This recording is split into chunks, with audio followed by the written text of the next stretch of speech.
Welcome, one and all, to the Success Curious podcast. It's your man Andy here, and we are going down the rabbit hole that is all things AI. But I tell you what, have we got some guide to be helping us through the maze? We've got Kendra Vant joining us today, who is the director of Europa Labs, which offers bespoke strategy and implementation consulting for companies of any size looking to use data, AI, and Gen AI to create value.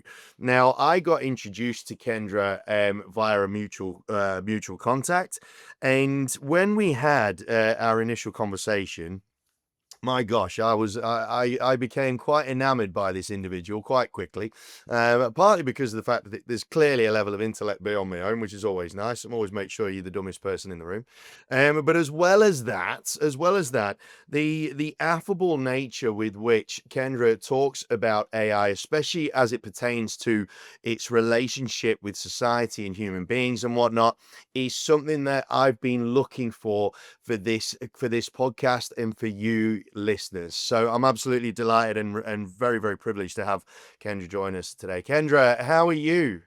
Oh, it is so much fun to be here, Andy. I have literally been looking forward to this chat all week.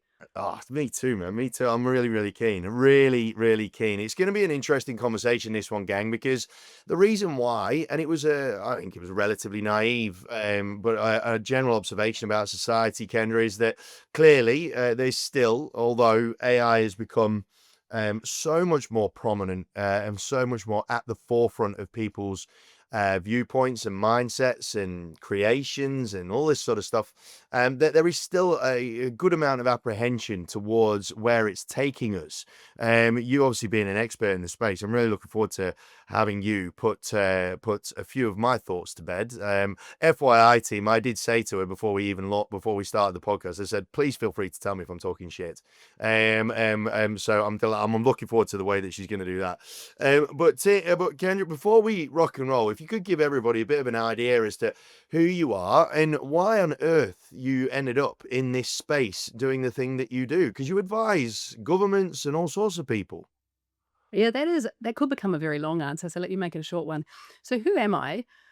I'd say I'm a really, really curious person. So I've been fascinated with all things science since I was a very little girl. In fact, the first public photo of me that was published in I think it was the New Zealand Herald, because I'm a Kiwi, was Mm. me and my cuddly knitted rabbit looking down a microscope at New Zealand's equivalent of CSIRO's Open Day. So, typecast from the beginning.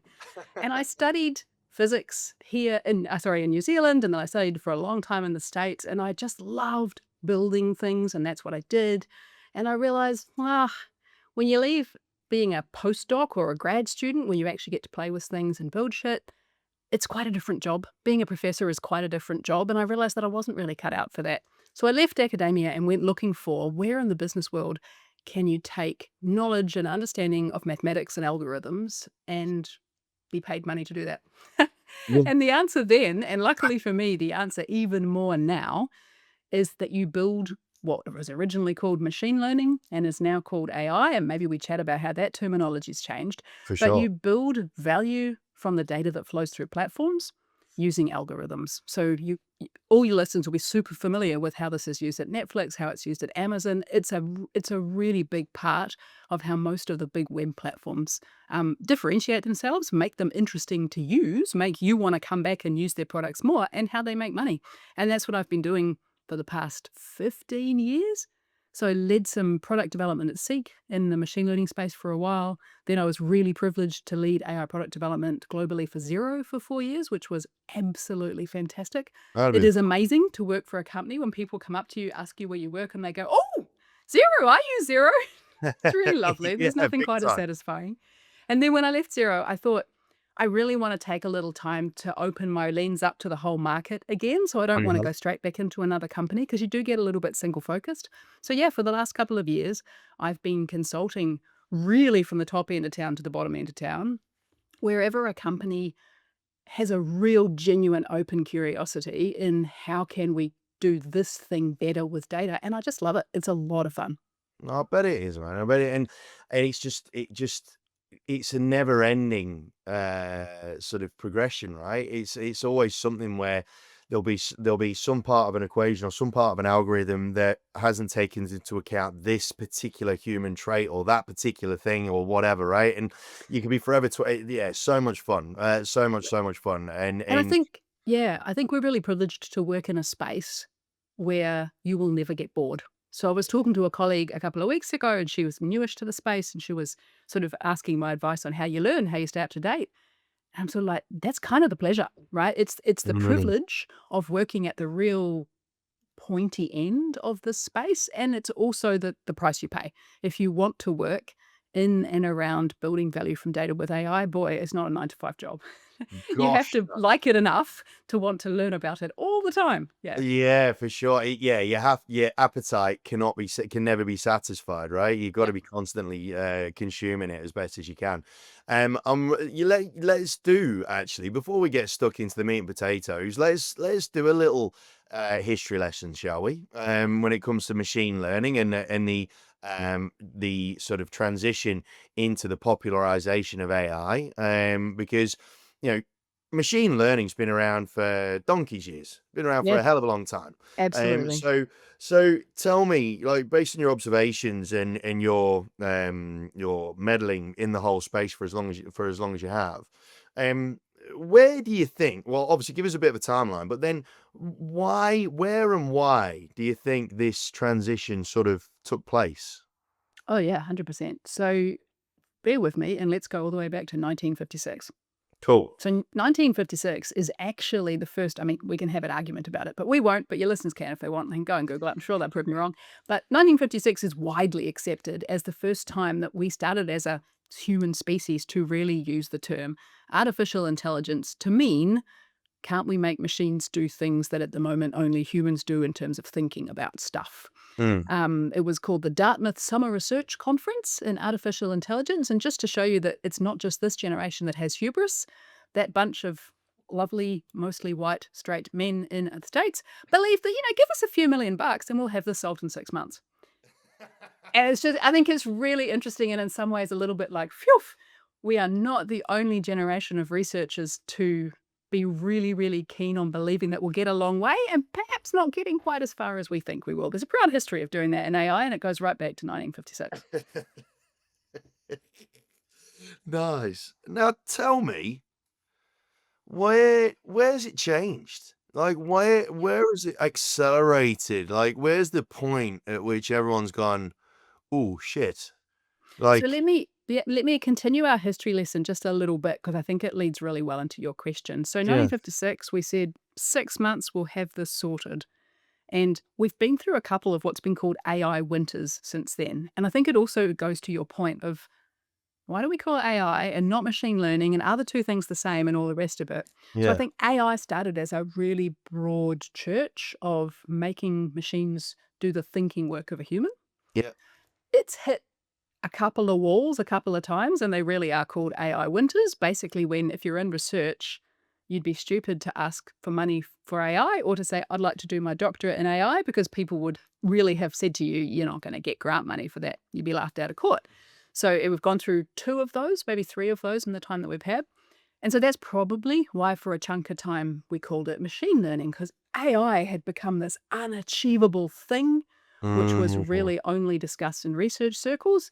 And a bunch of pragmatic people working perhaps in finance or perhaps in advertising went, well, hang on, I don't need to solve the world. I actually can be business useful and make money from mm, applying some of these algorithms, perhaps not to do this really broad and sexy thing, but to do this simpler thing. So, like you said, we've been doing that for ages. yeah. We did it in financial services, we did it in Australia in telecommunications and insurance companies. They've all been working in the machine learning side of AI for a couple of decades at least. Mm, And then we've seen the rise of all the big web properties, Amazon, Netflix, Google, who all have machine learning absolutely baked into their products.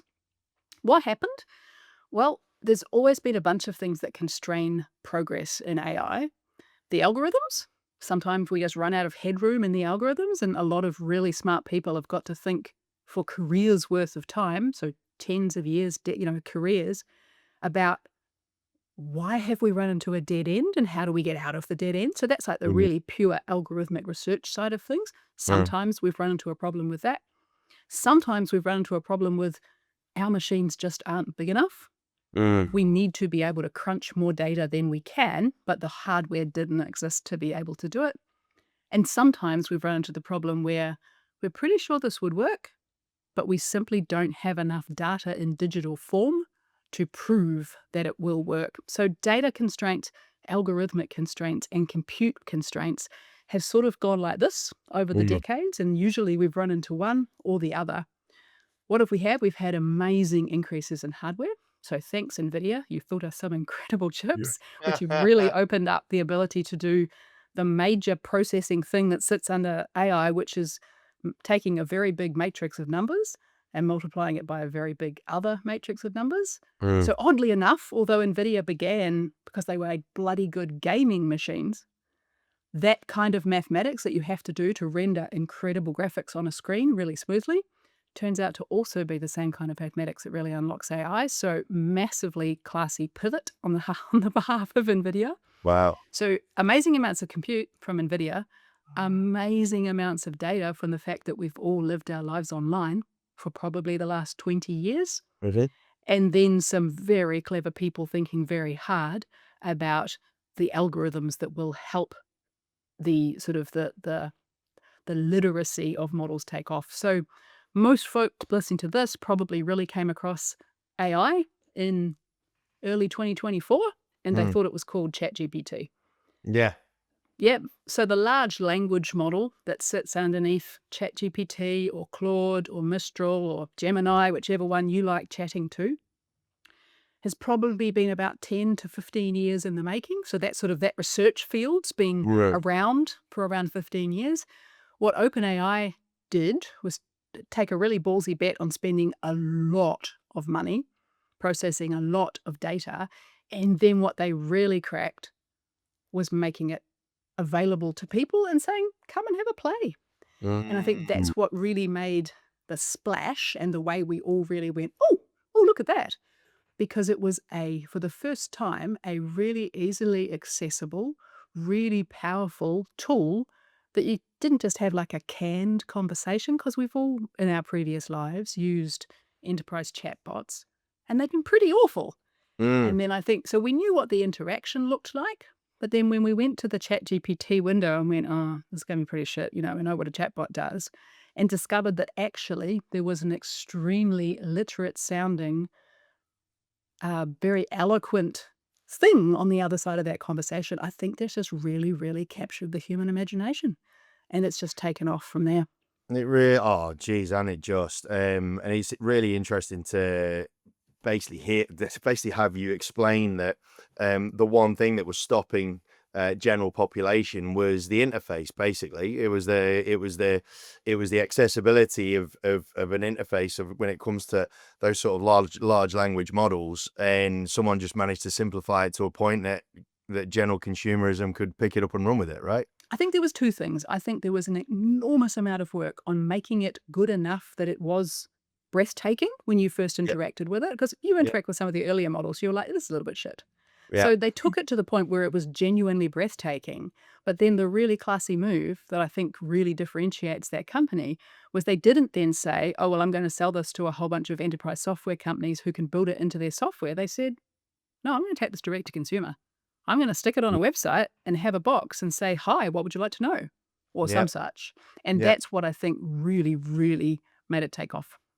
So good. So good. So we've had our history lesson now. Now, before we go digging down this rabbit hole of ours that we've identified, I do need to quench the thirst of my editors and ask you the question that we always ask all of our guests, which is what your definition of a successful human is. So I've got the belief that we've got success, connection, influence, and happiness, and they all live in an ecosystem where one can't survive without the other. Kendra Vant, what is your definition of a successful human? Yeah, this is a really interesting question to ask the mother of three, what I call, none of them will listen to this, proto-adults. So I have a 22-year-old and two 19-year-olds, so I feel like that they're almost adults, but not quite. And so you spend a lot of time wondering about that, right? And particularly with AI changing the world into which we're launching folk of those age groups, it makes Mm, you really ponder it. mm, So I think it's got to be something that everyone determines for themselves. yes. But for me, it has to do with valuing the time I have on the planet, which I realize is really finite, having rich relationships with people who I have mutual respect, and hoping that when I'm exiting this planet, I will be able to look back and say, I brought value into the lives of at least some people. If I flip it around and say, what don't I think defines success? I don't think money defines success. I don't Mm, think career prowess defines success. I think they're both really easy substitutes yeah, that fair. too many of us hang our pursuits on because it's quite uncomfortable to sit, as you have just asked me, and say what defines a successful human. So Mm, I don't know, and I'm still trying to figure it out, but I think it has to do with connections and the value of the relationships that you hold with other humans, which is an interesting point of view considering what we're talking about. not totally, man. That's why I was really quite excited to ask this question to you, because no one has started the answer to that by saying valuing time, which is very, very interesting. Right. With time being the one finite commodity, right? Um, Absolutely. so One interesting. thing you cannot buy back is more time. Yeah. And that's interesting, and that's the first time that anybody said it, and it's the one true AI expert that I've got, and it kinda segues us into Mm. the bulk of this conversation, right? Because, I'm super grateful that you've jumped on, because we've gotta really, bridge the gap between the fear of progress and the really the embracing of what is absolutely a new frontier. The world is never going to be the same again, and that's not putting any sauce on it either. But what is first? Let's get stuck into it. What is firstly your whole ethos around how AI um contributes and can contribute and currently contributes and has the potential to when it comes to the success of the human race? Oh, what a large question. So, first, I think what I would say is let's confine our conversation more specifically to generative AI Mhm. because AI incredibly broad, but I think what most people mean when they say that word today is generative AI. Yeah. What are Yep. we Yeah. going to what value are we as a species going to derive from these large language models, the video generations and similar things, but let's talk about the large language models, the text models. Mm. So maybe let me start at the other end. I know that there are people listening to this who have a uneasy worry that the machines will get out of control, that we'll Mm. end up in a sci-fi dystopic situation in which, pick your dystopia. We're farmed like you are in the Matrix, whatever. Phew. We've been subhumed by a super intelligence that's out-evolved us, and AI controls the world. I don't worry about that at all. Now, Mm. I'm not saying that that's never, ever going to happen, but I'm very confident that that is not what arises from today's large language models. You'll hear Right. people talk about lack of alignment. You'll hear people talk about existential risk. I'm glad that there are some people thinking about that because I think it's important to think about the most extraordinary edge cases. But I see nothing in the technology that we have released today or in the research that I have the sort of the spidey sense is coming that worries me that we're really entering situations with existential risk. So I can Mm. never tell you to be completely calm because, a meteorite might hit the planet tomorrow, but I don't lose any sleep over the concern of the large language models that we have today getting out of control and taking over the world. So that's one thing I'd say. Mhm. I think then I say, all right, so what we're talking about is a technology, not a magic. The technology, I think, could be wonderfully useful. I'm most interested perhaps in the place I feel that we've got the least sensible paths right now, which is what's the economic model we're going to use to do that? And, while you and I are having this conversation, we've got 100 smart people or whatever it is, 20 smart people in a room with the treasurer and the prime minister having a conversation about how do we lift Australian productivity. Yep. That's the question I feel like we need to just be a little more honest is not quite right, but you can't talk about it in broad brushstrokes. So, do I think AI will lift productivity? No, I think human ingenuity in figuring out how, through a series of really carefully thought through ways that we integrate generative AI into the technologies we use today, that will lift productivity. One example that I think is kind of useful to think about, people say, oh, electricity was a huge revolution. It really, really changed the way that factories work.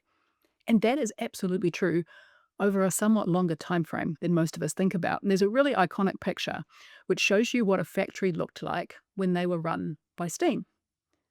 You had one massive steam piston in the middle of the room, and every single machine that people worked on, so say sewing machines, was run off this massive steam piston. Yeah. It was not until we introduced electricity and then realized that we no longer had to design our factory floors around the model of one machine, one source of energy, that in actual fact we could take the electricity and put it everywhere we wanted, that we really reconfigured how factories worked. So there was quite a time lag between the invention of the technology and when we really saw it diffuse through the workforce and what we did. And I think that's both a positive and a negative. Maybe that means we won't get these step changes in productivity that folk would like to broad brush paint that we will. Mm. But I hope it also gives people a little bit of comfort around the really understandable concern. What if AI takes my job? I do think that there is going to be that impact. We'd be silly to say that there isn't, because we already know that AI in different forms has changed, for instance, the way taxi drivers work, Mm-hmm. the way long haul truck drivers work, the way factory pick and pack workers work. We'd be naive to say this technology won't impact anybody's job. Mm. But I do think that we have a longer time window to adjust to that impact than it looks like we do. It looks like this technology came from nowhere and accelerated extremely quickly. It didn't come from nowhere. It came from 20 years of hard work, which isn't to downplay in any way the success, but it's to give you a broader perspective on where that magical technology came from. And I think that integrating it usefully into the way we do many different tasks across our economy is also actually going to take a bit longer than we think, and therefore give us all a bit more comfort and time to become more literate about AI and where it makes sense to use it. And for those of us who it will impact our roles, and that might be quite a lot of us, it gives us a bit more time than perhaps it feels like you have right now to adapt and to learn and to change what you do. Oh, so much to unpack in there. Like, bloody, I'm so glad I've met you. Let's put it that way, right? I'm so glad you're fab. Now, I love the fact that you have made the distinction between the fact that it's not the tech that's going to create greater efficiency and productivity. It's going to be the human ingenuity around that and how it is utilized in order to increase productivity. I think that's amazing. And you're absolutely spot on. One thing I wanted to ask, which is a bit more of a general sort of question, from a societal point of view, is you mentioned there about people losing their, worried about losing their jobs, and it will absolutely impact that. And I completely concur. Have you found that from a society point of view, this generative AI boom, has it turned the microscope on human beings, or turned the mirror on them, shall we say, not microscope, and made them realize that for all intents and purposes, we're being forced to remember what it's like to be a human again? I just feel that there's been so much automation and perception and perception distortion based on filters and all the stuff, right? All the various bits and bobs of society that are in there around these days, that It's almost like we've forgotten how to be human, human to human, right? And I think what these large language models have created is a real reflection, and I think that fear is a representative of the fact that we've just forgotten what it means to be a human being again. Is that something that you would concur with, or do you think that that's a little bit wide of the mark? I think that there's two things that have happened and they've collided with each other, which has led to us re-examining, what value means and how we want to Mm. measure it. And those two things are the rise of generative AI, which is a very interesting technology, and for lots of reasons, some of them to do with venture capital and the way economics work, has been massively hyped. So, Mm. is it a very interesting technology? Yes. Has there been an enormous amount of hyperbolic conversation about the potential of it? Absolutely. And a Mm. lot of that has been driven by the cycle of, shit, I raised $80 billion, but I'm going to need another 80 billion pretty soon because it's very expensive technology to run, right? Yeah. So I think that is colliding with something that we've been looking back on and saying, whew, this whole social media thing, we've had it for 15 years, whatever. We're not entirely sure that we like the reflection of ourselves that we see that it's changed, right? So I think a lot Um, of people have said, we believed that the World Wide Web and social media would make it seamless and easy to communicate with anybody anywhere in the world. That was true. mm. We thought, though, that it would make us more likely to do that thing. And we thought that would lead us to being closer to each other and having a better understanding of the diversity of experience in the world. That turned out not to be true. Mm. Unfortunately, what happened when we had this incredible ability to access anyone and anyone's opinion that we wanted and to converse with them, actually what we did was became incredibly tribal. And many of us ended up spending far more time talking to people whose opinions agreed exactly with ours and tailoring ourselves into a content bubble. The thing that makes me a little bit hopeful, because that sounds like a very bad thing, but the thing that makes me a little bit hopeful is that we're standing and looking back at 15 years and going, shit, that wasn't what we wanted. That's Mm. quite dystopic. And actually, I'm not very happy with that.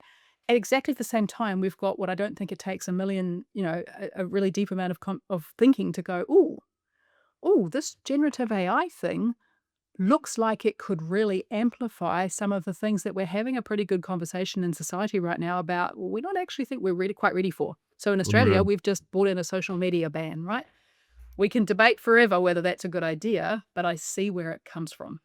Yeah, okay. I'm hopeful about the fact that given that we have started to reflect on, hey, there's some awesome things of the World Wide Web and social media, and there are some deeply not so awesome things Mm. right at the time when we're taking on a new influx of technology, I'm hopeful that means that we'll be more mindful about how we integrate this one into our lives. And I think we're all Interesting. hearing the conversation of people who say, there are just some things that I don't think it is right to use them for. A lot of us, you and myself included, in 20 to 30 to 40 years, if we're really lucky, will be in a position of being highly dependent on other humans to help us and support us. Yeah. We're probably in the situation where our parents are in that situation right now. We're looking at the idea of, could we take robots and AI into aged care? We could. Mm. Is that the sunset years that most of us want to imagine for ourselves? It probably isn't. And so No. I think we're starting to see a lot of these conversations come up about, where is it a genuine substitution? Maybe, for me, booking a restaurant, I don't need to talk to someone at the other end of the telephone when I book a Yeah. restaurant. I actually would be perfectly happy to talk to a robot as long as it did a good job. And frankly, I don't imagine the wait staff are particularly enamored with having to pick up the phone all the time and go, yeah, no, what, 4 for 6 p.m.? No, you're dreaming. Yeah, true. Positive. But there's a lot of conversations about, sure, an LLM can create a facsimile of what feels like a conversation, Mm. but does it give you the same wraparound psychological sort of uplift and warm hug of talking to a real human? No, it doesn't. No. So you're starting to see the idea of we do understand that there are things that you get from a human conversation that go beyond the transactional nature of that conversation. I think that's great to see those conversations emerging. Yeah, well, you've kind of flipped my thoughts around that pretty much on their head, because my narrative around all that has been very much, you know, it's a bit of a whack to humanity that this is creating. But the way that you've just articulated that, in the respect of you could argue that society is learning its lesson from the challenges that its use of social media has created, and looking to apply that to a much more um, thoughtful extent with respect to how we can make sure that we don't go down the same track to a Well, degree when it yeah, I comes mean, to you and I humanity. both probably remember the movie Crocodile Dundee with the famous scene where, Crocodile Dundee says, "That's not a knife. Yeah. This is a knife," right? Yeah. And I do wonder a little bit if it's like that. Like, we thought we cut ourselves pretty badly with social media. Mm. And now I think it's easy to look around and go, no, generative AI is the big Bowie knife of Now that's ways a we knife. could screw up our personal interactions and allow Yeah. ourselves to retreat into these incredibly insular bubbles. Yeah. Maybe, just maybe, the fact that we've all cut ourselves quite badly with the switchblade means that we're going to be quite a lot more mindful in how we make use of the Bowie knife. I hope so. Because one thing I'd love to sort of just touch on is I think it's really easy to get caught in the commercial narrative of some of the companies that stand to make a lot of money from us all adopting large language models Mm. of an inevitability, that it is inevitable that we will adopt these technologies, and it is inevitable that they will take away certain parts of the economy. I don't think it's inevitable. I think that there are ways that we have brought sensible regulation, and there's another word that isn't regulation, which I'll go to in a sec, but it's missed my mind, to say, actually, we want to make sure that the economic benefits of these tools end up being more broadly distributed. So there's Mm. a difference between the technology and the business models and the Mm. economic models that we use to adopt them into our society. Mm. And don't let the rhetoric fool you from thinking that there's one technology, one economic model, and one way of revenue sharing. There isn't. Mm. There's multiple ways. And there are some really good thinkers out there proposing alternate ways to regulate AI. And the ones I really like, simply alternate ways to bill for it. So your listeners might be familiar in Australia with the open banking regulation. Whereas a Right. banking consumer, what that meant basically was we put in a bunch of regulation that said, no, I'm sorry, Combank, Westpac, NAB, you're so big, we are going to tell you that if Kendra the consumer says, I want to take all the information you know about me, take it over here and use it with this tiny little emergent fintech, Mm-hmm. you're actually going to have to facilitate that. You are going to have to make it easy and seamless for Kendra to take the personal banking data that you know about her, because that's her data. Mm-hmm. And if she consents to give that to this fintech over here, you can scream bloody murder about the fact that's very dangerous and she shouldn't do that because that fintech is not a bank. But if she chooses to do it, she can do it. And that's what open banking regulation did to the It is. Australian market. It mandated that every one of our financial institutions must share seamlessly and without charge that data which is regarded as my data. And I think Right. that model could be so interesting in avoiding the sort of the walled garden lock-in model Mm-hmm. where you use OpenAI. OpenAI gets to learn an enormous amount of really, really personal stuff about you, which helps them personalize your interaction with ChatGPT to an extent that you go, well, I could never use Claude because ChatGPT gives me such an extraordinary experience, when actually, if you were able and it was mandated that you could say, OpenAI, you've learned heaps about me, but I now wish to take that, wrap it up in a bow, and give it to Claude because I think your service is just a little bit shit. And I Mm. believe if I could take all that personal stuff you've learnt about me and port it across to your competitor, I could use their Right. service. Yeah. And then that hopefully would avoid this You may have heard of the concept of enshittification of services, where first the service is really great, like Google Maps, for instance, one of my Mm, favorite online services. And then as it gets market power, it stops being built for the consumer and it starts being built for the shareholder. If you do things, bring in simple mechanisms, okay, I know they're not simple, but they're not impossible, mm, like data portability. I really am hopeful that we could create a sort of a virtuous cycle where the companies actually continue to compete to create great services mm. rather than becoming monopolies and being a way to print money. So I'm really hopeful that there are ways to take what's a wonderful technology and use it to create an ongoing competitive environment where the companies that are working in this space build better and better and better products. Yeah.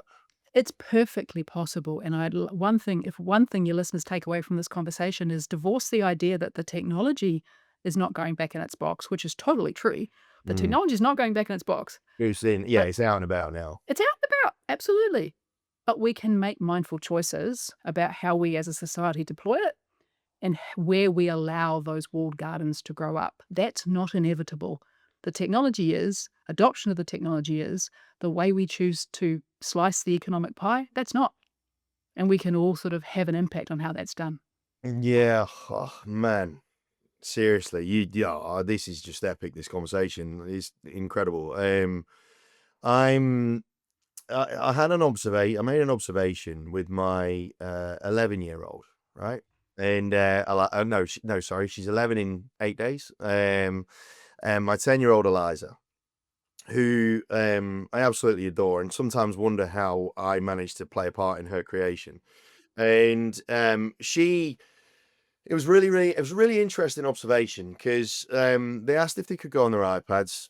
I was like, "Yep, sweet, no problem." And this is sort of a more of a broader tech part of the conversation rather than Gen AI, right? And they were on there for about 10-15 minutes. I started doing something in the kitchen, right? Eliza heard obviously that I was rattling pots and pans and dropping stuff and whatever, and decides to come in. She goes, "Can I help?" I was like, "Yeah, it's cool. Of course you can, darling. Sweet, no problem." So what? You're not doing anything on your iPad? She goes, "Nah, nah, just a bit bored." And I sort of had to think about it, right? Because one thing that I think I'm becoming increasingly hopeful about is the fact that because your alpha, your beta generations that are starting to pop through, um, they are so much more accustomed to the rate of change of technology, right? That it's almost like it's the novelty, which then becomes exciting, is the human part of any interaction that they have, right? Mm, I thought because tech has become, because our generation, we're still like, "Ooh, shiny thing," right? Whereas, and especially with Gen AI, and you think about the conscious use of it and the conscious sort of application that you mentioned before, which I think is epic, an epic interpretation of it. Um, it sort of when I watched Eliza and she was just way more interested in having a human interaction than she was playing with technology. It's sort of making me go, hold on, maybe we've got like a real opportunity to see this almost as a bottoming out of fear and a real chance to level up from a humanitarian point of view, utilizing, taking almost the opportunity to take the best of both worlds, right? Because like my daughter, bless her, she was 9 and she took my phone and unbeknownst to me, did a whole reel on my business account about a property that I was calling an auction for, but edited it, annotated on it, commentated on it like she was a pro, and posted it before I'd even finished the bloody auction, right? And so it's making me go, you know what? Maybe if we were to be slightly less concerned of how it's affecting us now and just give us a because the pace at which it is accelerating its improvement and change and whatnot, it's making it very, very difficult to see past your nose to a degree, right? Because by the time you think you know it, you don't, right? Um, but I think because the way in which they are just so much more accustomed to the speed at which it is changing and it's accelerating. I think there's a real chance there for us to be able to almost use them as an opportunity to bring humanity back into society. Now, I want to ask you though, when it comes to AI with respect to the general population. Now, we've talked much more high level there, right? But let's talk about general population and how it's using Gen AI, because at the minute it's going down the toxic path, which it generally tends to do to begin with, right? You saw with the crypto boom and everybody's buying all these stupid EFTs thinking that they're making squillions, and now they've all lost a whole heap of money, right? And humans generally tend to go down the naughty path before they go down the righteous path. Adam and Eve and all the rest of it. Where do you think general population's use of Gen AI is perhaps leading society down the garden path for now? And Yep. where do you think the corrections need to be? Where do you think the awareness needs to improve with respect to how normal human beings that aren't half as clever as you, like me, are either misusing it or not using it as well as what they could? Yeah. The biggest one for me, and I think I'm, again, pretty hopeful that we'll get there. I would just love us to speed up the bit where it's a bit painful. I don't know if, yeah, no, I won't go down that long sci-fi reference because it's rather obscure. But the one thing that worries me the most at the moment is the the conversational agents, let's call them that, ChatGPT, Anthropic, whichever one's your preference, are very widely available and many people have used them. Although let's disabuse ourselves of the notion that everyone has. That is actually not true. Mm, We exist in a bit of a bubble where we assume everybody's used them, and it's actually not true. Even yeah. in Australia, a fair percentage of the population is like, ChatGPT who? Yeah. But let's talk about the folk who are pretty online, pretty interested, curious. They're using these things regularly, which is a good chunk of our population and a good chunk of the world population. The thing that I would love to leave them with is where generative AI is dangerous is where you believe that you're talking to a human being who is an oracle. So it's really easy to fall into believing that the thing you're talking to is oracular and all-knowing. And that is a really, really dangerous thing to think. So I think it's one reason why I'll call large language model, I'll call it that because I don't want to use the Xerox challenge. Yeah. I think it's one reason why large language models have been so bubble inducing is because and I'm not a linguist, but I do know a bunch of linguists, so I'm kind of cobbling this together from conversations I've had with them. There's something really special about a conversation that happens in natural language. And we are just hardwired about as humans and as so many things about the way that we're educated and socialized into society. We are hardwired to believe that something that talks back to us and with perfect grammar and perfect spelling is intelligent. And I actually heard, this will make you laugh. I was listening to a conversation with some folk the other day who they'd played around with the voices that come with ChatGPT 5. And one of them said, I know, I fooled around with the voices and I chose the British guy. Because it's like, there's just something about a British person talking to you about history that just makes you believe that this must be true.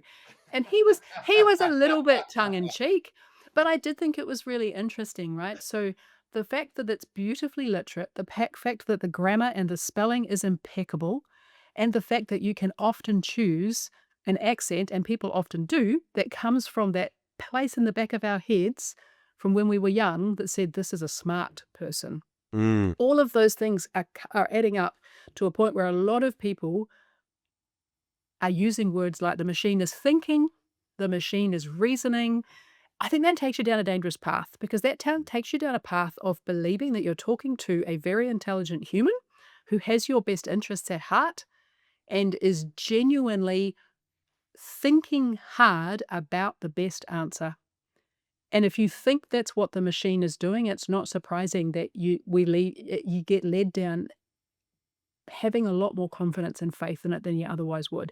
If instead you say, this is a incredibly useful tool, that is fallible, that wants to, no, I won't say that because that imbues it with intelligence, that is fallible, that is like a Google search, but made to be much more easy to interact with.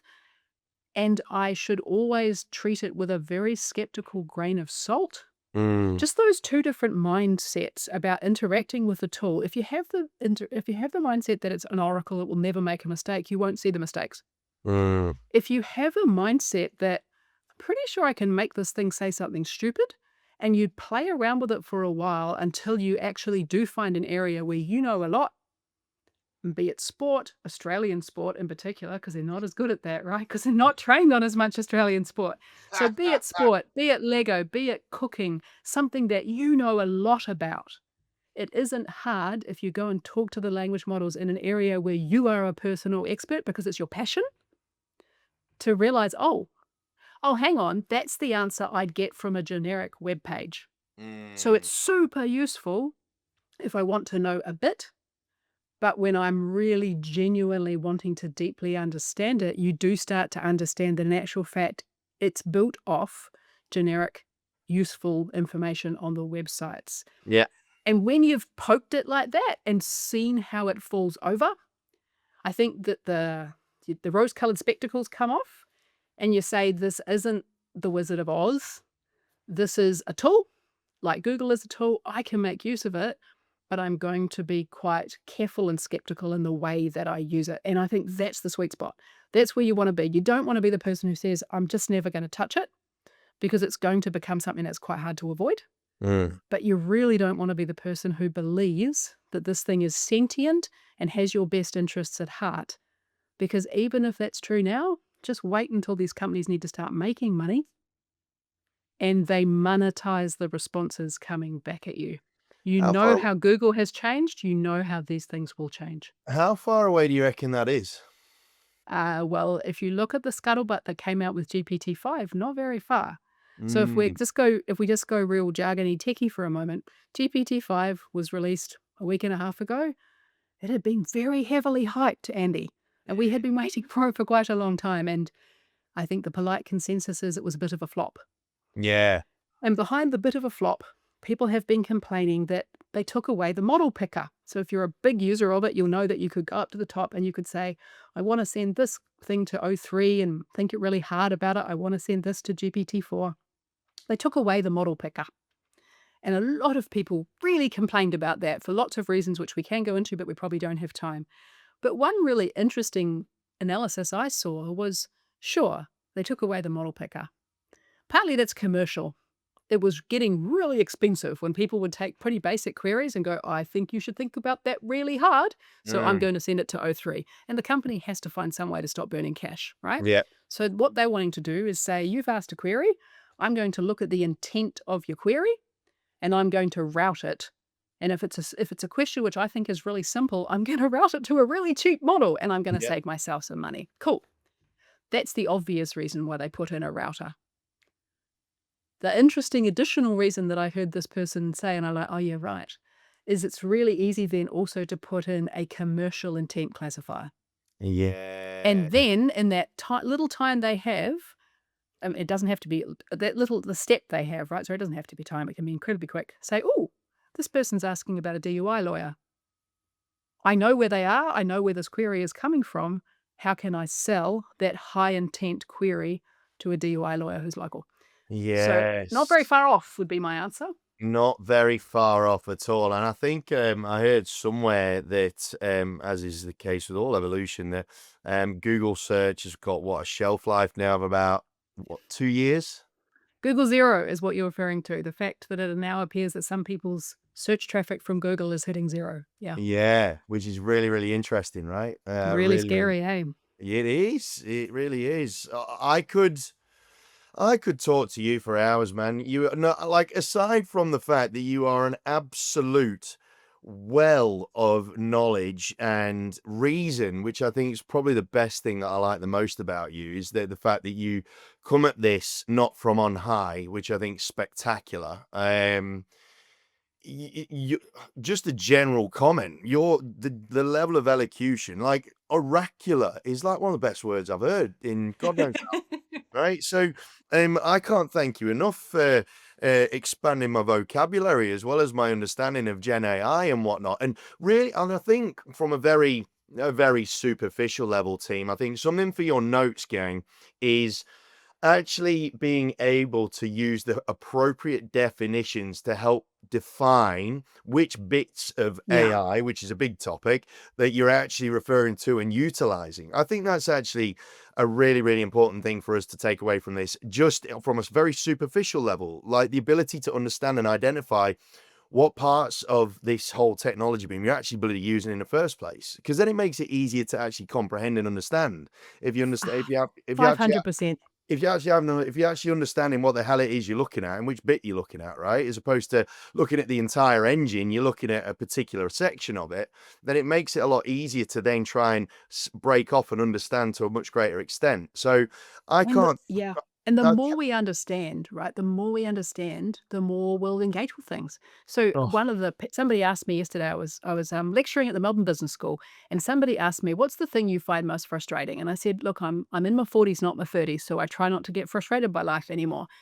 But I said to her, actually, if I really stop and think about it, the thing that frustrates me the most, I was talking to a bunch of people doing their executive MBA, is leaders who are obviously hardworking, intelligent people who will engage with a difficult marketing problem and engage with a difficult go-to-market problem and engage with a difficult finance problem, and you bring them a difficult technology problem and no, I'm not technical.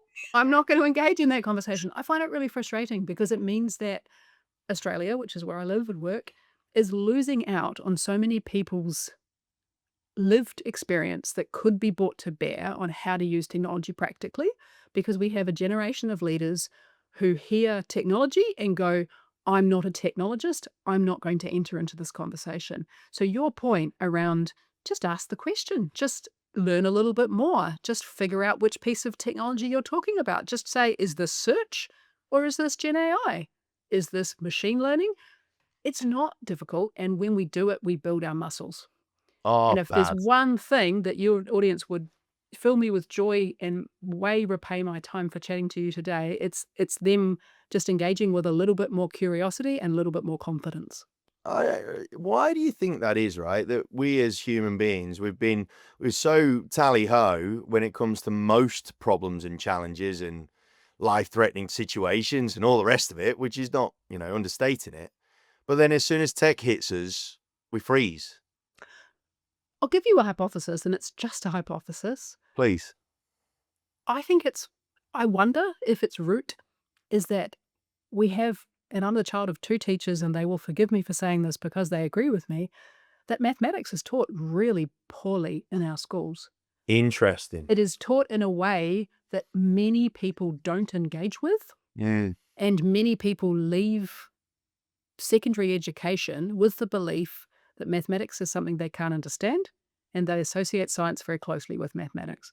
Mm. And to my mind, that is actually nothing to do with mathematics. It's to do with the fact that if we were to teach it well to a broad spectrum of people, we would have to teach it in 5 or 6 different ways. And that is quite hard to do in a Mm. busy, stretched public school. But if we Mm. want to end on a positive note for AI, I'm very cautious about using generative AI in the classroom. I think to do it, we will have to be extremely careful about how we design it and how we make sure that we use it for good and not for in a way that actually takes away the relationship with the human teacher. But I do think that if it is used well, it can offer us the ability to offer much more personalized education at the same cost. And if there is one thing that I think would make an enormous benefit to society, it would be to able to offer tailored, personalized education to every single person in school without meaning that we had to have a personal human tutor for every student, which is simply financially unachievable. So maybe, just maybe, AI could offer a solution to my deepest frustration. Because if this generation of students can engage and be taught mathematics and science in a way that works for the way they learn, rather than the way that we have to deliver it in a bulk Mhm. situation, maybe the next generation of leaders won't feel that way, and we'll get a broader cross-section of society involving in confidently in technology conversations. That would be amazing. Can you imagine the Wouldn't it be awesome? versatility of the human mind if we could do that? If we could That's take away those blockers that said, "I don't understand this," and instead turn it into, "I can understand it." that is absolutely amazing to think that. I was actually listening to someone. I was actually listening to another expert around education, and they said that the biggest fail in Western education is the lack of personalization. Right. And I'm like, and I thought about it, right? Because Sir Ken Robinson in his most real, incredibly famous TED talk do schools kill creativity? Yes. Well, best TED talk ever for me, and the ability to be able to actively engage every individual child. Amazing, yeah. I mean, I have 3 children who all had and have very distinctly different learning styles. Yeah, And you multiply that by the world's population, right? So exactly. maybe AI can help us fix that. That would be incredible. That's so phenomenal. Look, before I let you go, I've got to ask the last question. This has literally been one of the most enriching conversations I've had in a long, long time, so I cannot thank you enough. But one final question we always ask, and as I'm sure you are venturing forth to whatever your next version of success looks like for you, there will be something that we're always trying to get better at, or something that we always see in that is a chink in our armor, shall we call it, that you're looking to try and improve on. Kendra, what is one thing that you know you need to work on or improve in order to head towards the next destination of success for you?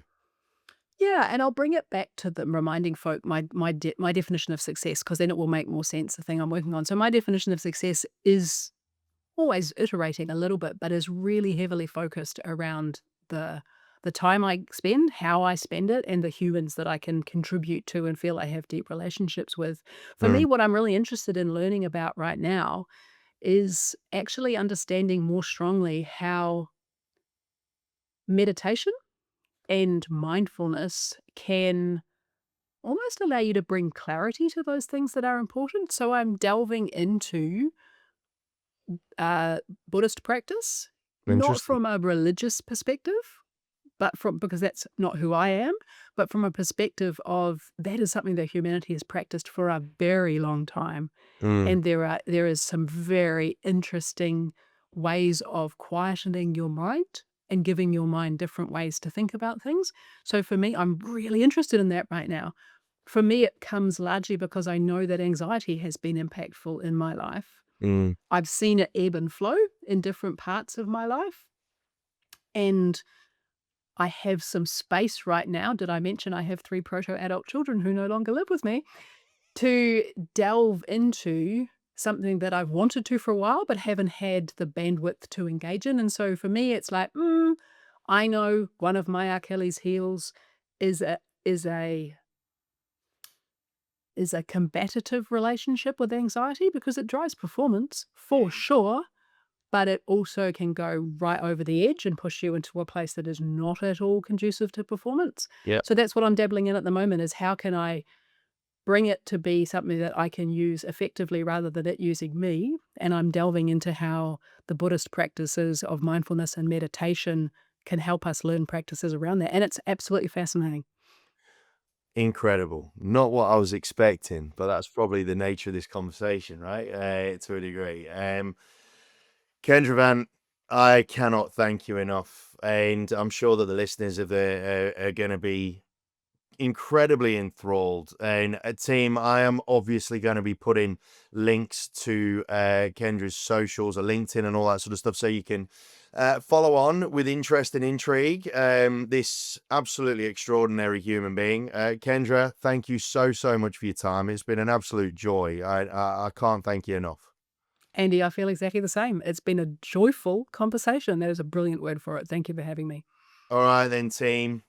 Go have a lie down like I'm going to have to now, because that was just absolutely tremendous. Make sure you check through your notes. Have a watch through this more often. I think you need to probably have a listen to this probably 2 or 3 times, please. And then just do yourself a favor and just work with a little bit more curiosity around, even if it's just around the definitions of the tech that we're using right now, because that in itself will help to section and organize what the hell it is you're even bloody playing with in the first place.